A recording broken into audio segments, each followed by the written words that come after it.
Bài hát huyền thoại một thời, gửi tặng các anh em 8 giờ nhé. Hay hay.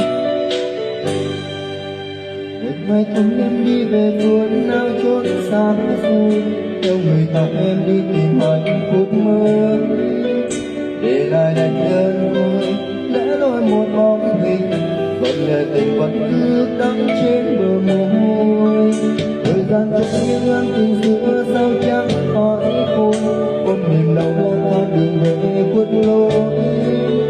Chỉ tại em luôn mơ đến nhung lụa gạt người, chuyện tình mình cứ thế vỡ nát theo thời gian.